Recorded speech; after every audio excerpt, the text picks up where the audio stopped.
So Derek, there are two semi-finals this weekend. Tell me first about Wales versus France.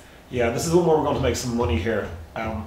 There's a little bit of late fluctuation going on, and if you're anywhere near a Stan James shop or have a Stan James account, I suggest you look at that +3 that they've just gone for France. That's a very late move. There's been a realisation later in the week that if you back Wales, you're backing kids.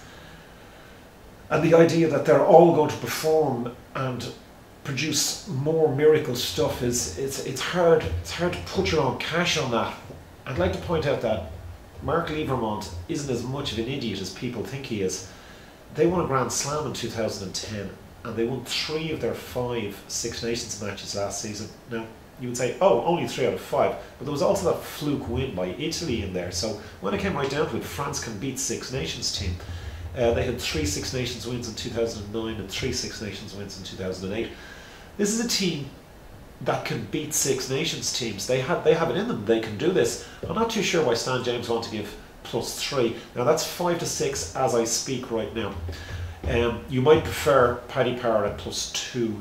They'll give you even money.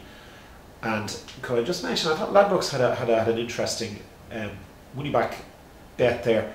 Ladbrokes are willing to give you your money back if Hook misses his last kick at goal on a match bet. So again, if you wanted to back France there at a price, or even back Wales at a price, I think that's not a bad bet.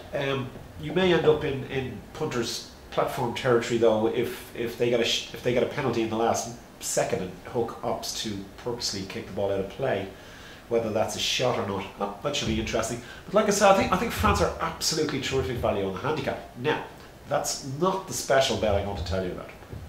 A lot of you people out there are quite rightly Shane Williams fans. This guy is maybe small, he's defied all the odds, he scores more tries than Brian O'Driscoll, and a lot of you win money backing Shane Williams.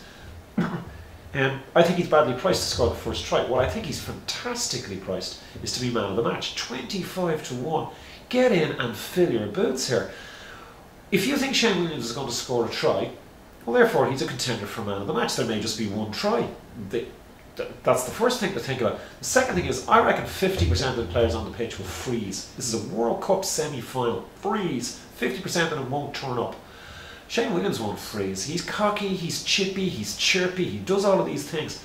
Now, like I say, you could back him to score a try any time. Again, I think that's a poor price. 25 to 1, Shane Williams to be man of the match. And you know he's going to try to be man of the match. He's going to do something or try something. If Wales were to win, the man of the match will be a Welshman. 50% of their players won't step up to the mark. We know he is. 25 to 1, bait your feet. And secondly, New Zealand versus Australia. What do you think will go on there? Yeah, I was thinking of bringing a big siren here and going, you know, be careful. I'd almost advise anybody who's betting online to wait till 5 to 9. You've got to see how Richie McCaw warms up, limbers up, even if he's withdrawn late. If you put a bet on at 6 o'clock on Saturday night, and Richie McCaw doesn't come through the warm-ups, the odds are crazily changed all over the place. I still have to say, can't see New Zealand losing. I think Australia, to me, look like mental basket cases at this stage. The idea that they have faith, all of them, in Quade Cooper is preposterous. Now, those who played for the Queensland Reds with him might say, oh, we've seen what he did, he won the Super 15 for us, he did all of that. That's great, but that's only 50% of the team, or whatever. I'm not quite sure it's the actual stat there.